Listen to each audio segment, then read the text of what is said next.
was I think people have been hungry for it, so they're kind of. I'm finding they appreciate it a bit more.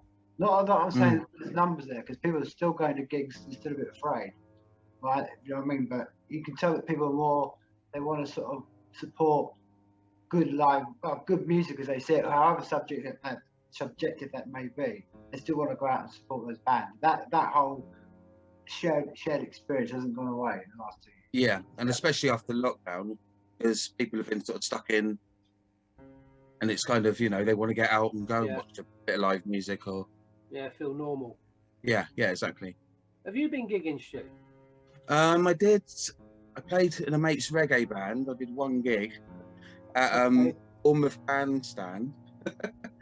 It literally was one gig. But it was a good crack, mate. All the old reggae favourites and a couple of originals, but yeah, nothing else. Okay. Do you miss it? Not really, if I'm honest. No. I think I had a gut full of it in the covers band I was playing in. Yeah. It was literally every week, and it was just came like a ritual more than a job, more than something I enjoy. Yeah. So kind of. I was glad to get out of it in the end. You get all the band politics as well, of, you know, people clashing personalities and, you know, set lists. Do you think you've been more productive out of it or when you were in it? Almost like when you were in it, you're probably in a good vein of playing a lot, but did that mean you were less personally creative? Or yeah, absolutely. I think I've been much more creative since I stopped playing gigs.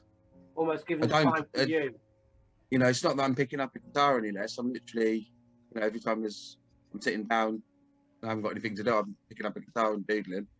So I prefer at the moment the whole creative thing of, you know, writing and recording, but maybe that'll change. I don't know. So okay. How about you? You sort of, do you prefer that, or do you prefer gigging, or? Man, I don't know if I could be bothered with it all. I think maybe if you lived up here and me and you were doing something casually, I think we'd get with that, doing our stuff and a few kind of covers thrown in. So I think I'd be quite relaxed, and I can't see any politics between me and you, just doing it for the crack. Absolutely. Yeah, no. The idea of kind of joining a band or going to an open mic night, I don't know, it probably would be good for my progression, but I think it's partly I mean, you touched on it there. If we were doing it, it would be playing our stuff. Whereas I was in the covers band, just playing everyone else's songs, and you have to play some shite, you know. You play some good stuff as well, but you know, it's kind of, you know, if you're playing your own stuff, it's kind of more fulfilling, I suppose. I don't know if that's the right word, but in a covers band, Stu, was there any song you refused to play? No, there was one. Do you remember "You Get What You Give" by the New Radicals? Oh yeah, come around, kick your ass in. Hate it. I used to do the set list. And I just wrote shit on. They all knew what it was. And I'd really kick up, probably throw my toys out the pram if you were to play it. Did you ever have a diva moment like, I am not playing ABBA? Yeah. I suppose must be tricky in a covers band because you kind of a jukebox, aren't you? Yeah, I mean, like, we did Sweet Home Alabama as well, and I'm not a fan, mate. I've got to be honest. It's overplayed. Yeah. And when you're on bass, it's three chords or notes or whatever. Yeah. I don't think I ever played the same bass line twice. Literally, it's just like, you know, doodle around with that. You know, there's a guitarist on a 20-minute solo. Like, yeah. But everyone loves it. Everyone got up and danced every time we played it, so it's kind of it's a classic. Yeah, it is, you know, but yeah, it'll be all right if I was a guitarist doing it, but it's not fun on bass. So, Matt, given that scenario, just going back to what you said, so if you two were that, you know, Stu, you got to see, you know, up in Knaresborough or Sid up there, and it was like you were up there for like 3 or 4 days for a weekend, and you were offered a slot on a gig with a band, you'd be like the first on out of 3. Would you do it? Who, me and Andy? Yeah, I reckon we could do it. Yeah, why not? Yeah. Yeah. we could bang out something just I mean, obviously we've got an issue with the rhythm section. We've got no drummer. But I still think we could probably, of an opening song, what's that, 20 minutes, something like that? 20, 30 minutes as an opening band? It's not long, is it? Yeah, I mean, there's songs we know well enough that we could probably just run through. We could just like milk them out and do it almost a semi-acoustic with no rhythm section, I suppose. Yeah. Or get Des out of retirement. We should. Still got it somewhere, mate. Gathering dust somewhere. I don't know. I think we could probably do something, couldn't we? Yeah. I'd quite enjoy that. It'd be quite an interesting night. You're gonna make us an offer then, Tim? No, because when was the last time you two played on stage together live? I mean, you're going right back to Backwater, though, right? Mate, that's got to be the last Backwater gig. Royal Park? Yeah, it was. Yeah, Have I got that right? Yeah. When we played with the Zeros guys. Yeah. Yeah. Man, that was the gig when it was only me and you left on stage, Stu. Do you remember? Everyone else is bugging off, and this is me excused. I'm sure you went off for a pint at one point. I did go for a pint, yeah. I don't think I knew the song you were doing, so it was pint time. Yeah, why not? Who did we have on drums for that? He was on another planet, wasn't he? Good point. Was it your man that we used to get across the road from you, Tim? Was it him or was it that other guy that came in for that one gig? Paul, I think it was Paul, wasn't it? You know what I mean? Hot Knife something or other. No, HK something, maybe. Hot Knives. Harry? Hot Knife Harry? No. Hot Knife Harry, yeah. Am I making this up? Is this in my head? Sounds good. Hot Knife Harry. Sounds like a drummer. It's the song, mate. I've got it. I'm having that. That's the start of a triple album, isn't it? Yeah. No, because he was the one that came up with the People So Sick and Tired. So it was literally only me and him that knew it, because I knew the bass line, and he was doing some drum. That was it. So obviously at that point, my abiding memory of him is we were rehearsing down in your cellar, and he was going, "No, you got to sing it like Morrissey." What? What are you on about? Do we sound like that? Yeah, so there we go. So that was basically, that's what I'm saying. Getting back to that's probably the last time you played together live, man. That's a long time. That's pre-millennium, isn't it? Yeah. Yeah, 94, I'm guessing. Yeah, I'd say something like that. Yeah. Because you guys carried on for a while, didn't you? After. Yeah, we probably did like another year and a half or something. You gigged with that, didn't you? So. Yeah, we gigged without a drummer. Yeah, there you go. It can be done. So yeah. Oh man, one of the things I've picked up, man, I've been there literally at gigs, and one of the bands playing around the Demons, and it'd just be one guy in a beatbox and the machine. I mean, man, that's all they do is go up there and they just sing over the machine. They don't have any, then you're like, oh, actually, he's going to plug a guitar in. Wow, that's a big thing. So you can get away with anything these days.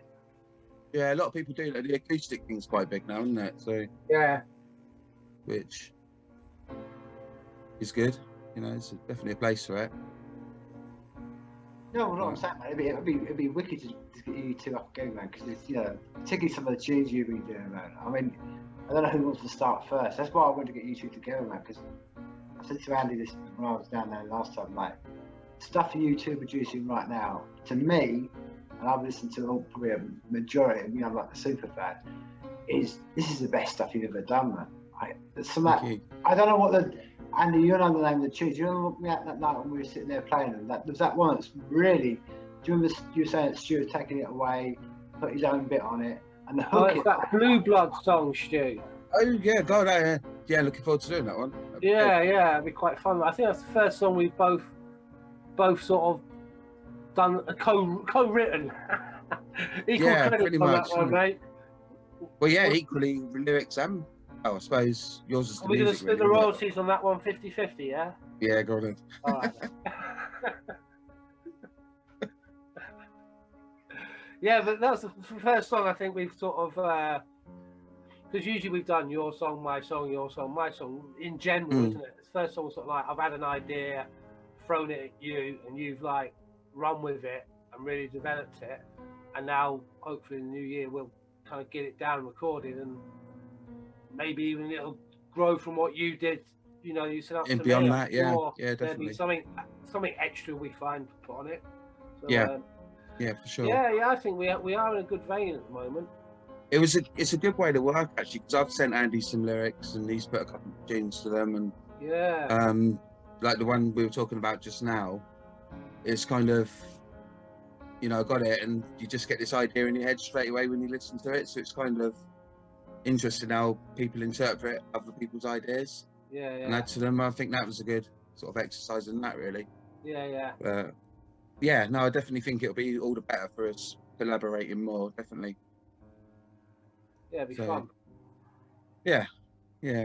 I've got plans. Sorry? No, I was going to say, man, I'm going to carry on, man. On. Yeah, no, so we're kind of planning February, isn't it? I think we're talking about actually getting the tunes down, so all being well, we'll be able to. And looking forward to it. I think it'll be the best stuff we've done, definitely. Yeah. All I was going to say was like, just your sound quality is going up. You can tell, you know what I mean, from going like joking about, you know, using a Des machine right through to, this is what I'm saying, is like the peak of, even listening to it on earphones, like, wow, that's, compared to some of the stuff he was doing, you know, just your quality's getting up. And I don't know how you're still doing it kind of roughly. I don't know, aren't you? That's what's another one, really. You know what I mean? The amount of people I talk to, it's all done digitally. You're still doing analog, man. I love that, man. I don't know about you, Andy, but I'm getting more used to the equipment I'm using, and you learn more about sound levels and fade outs, and it's kind of, I feel like I'm learning all the time. So like the structure of a song, you know, you sort of build it up, that kind of thing. Where to fade out, where to add fills, drum fills, that kind of thing.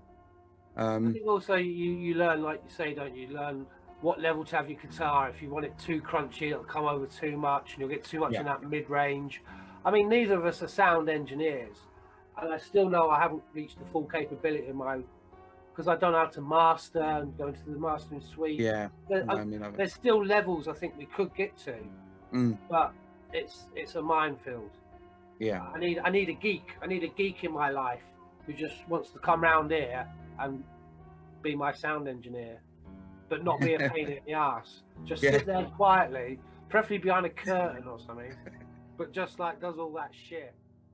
I think both me and Andy are both sort of learning all the time, if that makes sense. And you can tell it when you listen to the stuff.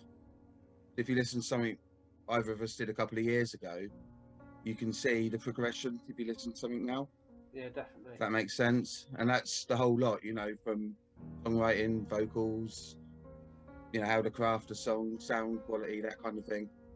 I think it's sort of constant progression, which I think is a good thing. So 100%, man. I mean, that's the point I'm trying to make. Your musicianship's going up, and all the time your sound quality's going up. Like I say, it's becoming like that's what I'm saying. It's like the first time it's like, wow, you could actually put that in the public domain and people would lap that up. I've been there. On, you know, like, really? There's, mate, put it this way, not to be too in-house, but there's plenty of citruses out there, man. There's plenty of them out there. Do you know what I mean? Yeah, I remember them. But I'm trying to say there's plenty of music out there that people are literally just playing by numbers. You know what I mean? So if you actually go out there and you've made something that you could argue you've been doing this together seriously for 10, 15 plus years, and it's the first time you think, well, that's what I'm saying. I could see that on the stage. People would actually, it'd be a lot better than some of the stuff I've seen, put it that way. And that's no detriment to any band I've been with, but I think, well, see how Bill Hicks like, man, play with your heart and soul, and there's none of that like you touched you earlier on. People just playing by number, you know what I mean? Yeah. I mean, this will be a really interesting one if we were together and in a band, because it'd be interesting to see how our songs would bounce off, say, two other members of a band with their input as well. That would be an interesting one, because obviously a lot of it at the moment is just us in a bedroom, And I suppose that gives you scope to do whatever you want. You know, it's why bands split up in it, so they can do their own personal stuff. It's almost like we've gone down that road because we've had to, of just that total self-explanatory. But you're right, Stu, we've had to learn along the way. And we've had to learn from a crappy 4-track on cassette and just work our way up all the time without any real education of how to do this. I mean, there's plenty of videos on YouTube, but if you ever watch them, mate, it's full on. It's like double dutch. They're talking about EQ levels and all sorts of really full on engineering and having this compressor and these noise gates and all this equipment they say, you know, you need to record at home. Thinking, well, I suppose you do and you don't. It depends what you want out of it. But if you just want to create and do something, really all you need is a tape recorder, really. Yeah, absolutely. Or pen and paper, you know, or you know, an art pad or whatever. It's, you know, at the end of the day, it comes from the soul, doesn't it? It's not about all the, you know, frills and spills you've got to, you know, make it flashy or whatever. It's, you know, a good song's a good song. Absolutely, yeah. You know, if it's put a few chords together and, you know, something that's from the heart, rather than if you've got an orchestra and what have you on it. Yeah, that's right. And 15 different writers for the chorus and everything synchronized and tidied up and all this sort of stuff, and eco-tuned and auto-tuned and all this nonsense.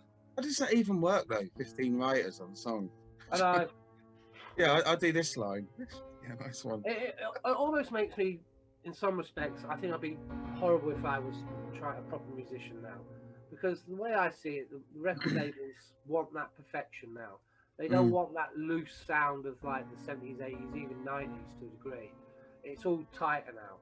And I've heard even like good, you know, artists we don't like have had to go down roads of the record label says, mate, I saw a thing the other day, they've now auto-tuned one of Freddie Mercury's live performances. No, really? I mean, yeah, for like a remastered edition that they've released. You sort of think, it's almost criminal, it's sacrilege. Insulting, really, isn't it? Yeah, and it's taken away from what singing's about. It's not about a perfect note. It's about, look at Shane McGowan. It's not about how you sing. It's about, you know, it's how you sing and what you sing. Not necessarily about hitting them perfect. Well, that's the whole thing, isn't it? It's having a distinctive voice, like, you know, Jane McGowan, Mark Lanigan, Tom Petty, whoever you want to name. They all had distinctive voices. Yeah. Whereas I can listen to stuff now, it's like I can't tell one apart from the other. Is that the X Factor generation then? It's just like there's a lot of that, isn't it? I'm talking mainstream pop here. You know, Miley Cyrus, whoever else, I don't know. Whereas back, well, sound like old people here, but back in our day, we had a lot of distinctive voices. You know, and you could tell, oh, you know, that's Shaun Ryder or that's, you know, Eddie Vedder or whoever, you know. Whereas now it's. So the thing I noticed the other day as well, I was watching some old Top of the Pops from like the 80s, and love them or hate them, back then there was a lot more kind of like fun songs. You know, songs just for the sake of having a crack, like Klingons on the Starboard Bow, just as the first example. You know what I mean? Just absolutely crap songs, but just they were fun in the sense of they were just done for the crack of it. Whereas now everything it's got to be now, and it's got to be aiming for like an award for this, or you know, we can't no more fucking around if you like. But that's taken away that element where before you'd have silly random shit in the charts would allow other bands to creep in as well. So it would allow Maiden to get into the top 10 because it was like this is a hodgepodge of everything. Whereas now you've got your metal charts, your pop charts, your whatever charts. It's all split up and they want to pigeonhole everything basically, which is one of my pet hates. Because I mean, you know, like with my stuff, I like to have a go at everything. You know, just reggae 1 minute, metal the next, folk, whatever. But that's for me. That's the beauty of music. I'm a firm believer there's good and bad in every kind of music. And I will listen to most types of music, and I often enjoy it. And you know, I think it can all be interlinked as well. I don't think you can just say metal's for metal. You know, you can add bits to metal, make it something different. I agree. Yeah. You know, just be open-minded. That's Yeah. My whole take on it. But yeah, I know what you mean about sort of like the 80s and even the 90s. You know, there was a lot more diversity, I think, as well. I think. You know, so, if you look at the old Top of the Pops, and even the charts had a lot of different kind of stuff in them. And whereas I don't even know what's in the charts now, but I'm guessing you probably wouldn't find a guitar anywhere. I think I heard the other day, wasn't the Christmas #1? Did Elton John and Ed Sheeran do a Christmas song? I think. I think so, maybe yeah. last year or something. So the guy that does everything. And you get it, Tim. I think then, I don't know, Duran, fucking Last Christmas was up there again. So it was like, it's the same old dribble, mate. Yeah. But it's a kind of, they're flogging a dead horse with single chart, surely. Yeah. Is, you know, they don't have anything like Top of the Pops or whatever other things, you know, where you can, you know what I mean? You can get to #1 and no one might hear it, you know. Yeah, yeah. So it's pretty pointless, really. Yeah. But then, like you say, albums are a bit of a dying breed at the moment as well. So, and where does that leave music? You know, it's kind of. I work with kids, and not one of them has ever bought an album. These are sort of like ranging from 15-year-olds to sort of 23, 24. None of them have got a CD in their possession. So the idea of buying an album and listening to it as the artist intended, in the order the artist intended, no chance. No chance. No, it's kind of changed quite quickly as well, isn't it? I think people are missing out because, you know, like I said before, an album is a piece of work in itself. You know, it's not, you don't just pick and choose songs off it. It's, for me, you listen to the whole thing, get the whole vibe of it, and you know, like we've had him, you know, where we've, you know, picked a track listing for an album, and you know, there's an art to that in itself, isn't there? Absolutely, you know, you put the track listings together, that kind of thing, the artwork, anything, like, you know, it's. I saw on that Tom Petty thing, he used to debate months over the order of songs in his album.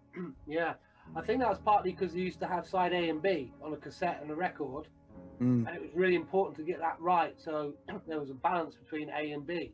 But yeah, it was a big thing. I've heard many artists talk about it. So, you know, the importance of maybe even trying to keep the same key, so you end in one key and join the new, so there's a smoothness to an album. Yeah, I totally agree. It's almost like putting a set list together for a gig, isn't it? Because it's kind of, you have to get the people in from the start, reel them in with a couple of bangers or whatever, then you maybe chill it down a bit and bring it up again, so on and so forth, you know. You wouldn't watch a film in a random order or read a book in a random order. Yeah, exactly. Sort of people's attitudes to an album is you can't. Yeah. I don't know. Yeah, I mean, I'd love to see bands coming out with concept albums. That would blow people's minds these days, wouldn't it? That isn't, and to be fair, hasn't Adele done that with her new album? Didn't she do something about the online? She wanted to override that people couldn't play it on shuffle, but they had to play it in the order. Fair play to her, she did. Yeah, you know, fair play to her. I think she's trying to fight a fight. I made it in this order. I want people to listen to it in this order. Yeah, well, that's good for her if she's done that. I'm still not going to listen to it, but no, well, not unless you want to hear her beefing on about her ex-husband. Well, yeah, exactly. I used to be fat, but now I'm not. Yeah, great. Thanks. But I still have a period. I think it's sad, but the thing about it as well, you've got to remember there are people, you can go online and meet people, there are that, as discussed before, the amount of people into vinyl these days. So there might not be, it's kind of like it's almost like yeah. You can get blended whiskey, but equally people will go for, I want whatever. The fractionalisation can be good because the people who then support that band are really supportive around that band. It's an orbit around them, which I think is a testament. I've always thought that, you know, you still need to do that. You still need to go out, get people who are going to follow you as a band, who are there to, like a tribe around you. That's how you do it. You can do the shortcut, but ultimately, you know, it's the bands that just go out on the road all the time and do that. There's still a love for that stuff. That's what I'm saying. Like, even that's what I was trying to loop the whole conversation around together again. It's like there's still people going out there and wanting to have a live experience, and that's they're the bands. Go on. You're talking about bands who build up a live following. They're the bands that have longevity, I think. Yeah. So I don't know. Pick an example off the top of my head. Levelers, say.